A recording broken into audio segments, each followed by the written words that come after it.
America's first and best Avenger dons the red, white, and blue uniform, and the Nazis had better look out. Hello there everybody, I'm movie critic Nick Iacobucci for RealScreenReviews.com. Welcome back, and our next movie review is the long-awaited Captain America, the First Avenger. This big-budget action superhero extravaganza opened worldwide on Friday, July 22nd, 2011, and it features Chris Evans in the title role of Steve Rogers in Captain America.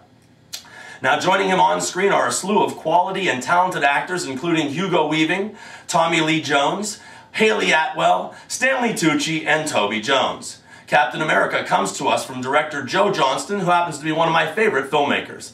He has helmed The Wolfman from just early last year, going all the way back to Honey, I Shrunk the Kids in 1989, and throw in there The Rocketeer because I just love that movie. Now the premise for this story is quite a familiar one to many out there, but for those of you that don't know it, I'll make it just a few sentences. It is the height of World War II, and every youngster is trying to enlist for Uncle Sam to defend America and the principles that it stands for. Steve Rogers happens to be no exception, but is deemed too small and unfit for military service, and soon comes to the conclusion that he must register as a test subject in a top-secret military experiment. Now this procedure is designed to create a line of super soldiers that would be committed above all else to the safety and security of life, liberty, and the ideals of the United States.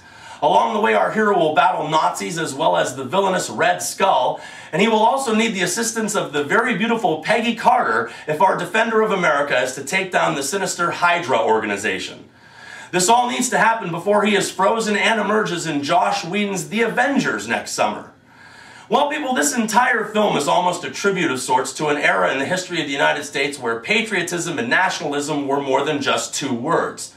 Now factor in today's more than relevant headlines with the war on terror and the demise of Osama bin Laden, and you have a project more than ready to be gobbled up by the American public.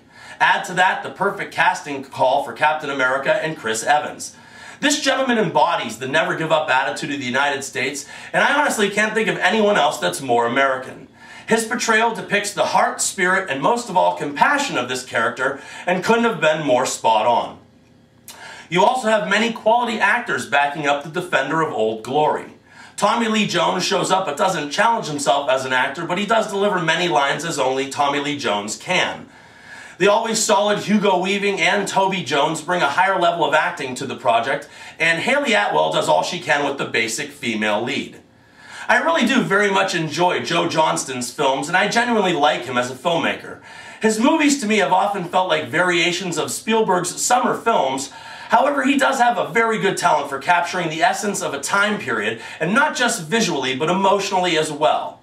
Now, I liked Sky Captain with Jude Law from a few years back, but that film made a mistake that other films make when attempting to recreate the 1940s. They put almost a haze in the film representing decades past, and in my opinion, it didn't even need to be there. Captain America retains all the nostalgia of the time period in a beautiful and clear presentation. Now, when I reviewed the latest X-Men movie a few weeks back, I called it a real movie first that just happens to have superheroes in it. Comparably, Captain America is a really enjoyable and quality film, but make no mistake, it's a comic book movie first. Now, that's not a bad thing because it succeeds in what it attempts. However, it's good and not great. You know, think of it this way. The original Superman from 1979, Spider-Man 2 when he's fighting Dr. Octopus, and The Dark Knight are all great films because the realism of the characters are the anchors that support the stories. In my humble opinion, this movie works. Out and out, it works. It's a very good script adapted from a great story, and it's definitely solid entertainment. Captain America also boasts a very credible villain in the Red Skull. I thoroughly believe that Hugo Weaving, he was born to play every single movie villain, and his adversary to our hero was a welcome treat. Our hero versus his archenemy. Captain America versus his archenemy, the Red Skull. Wow, somebody finally got it right. You know, you guys need to send this information in an email over to Martin Campbell and the rest of the people that were responsible for Green Lantern. Well, that's if they still have jobs. At its core, this is really nothing but a human underdog story, and what else could be more American than that? At 125 minutes, Captain America was one of the fastest films that I've seen lately because it was one of the most fun films that I've seen lately.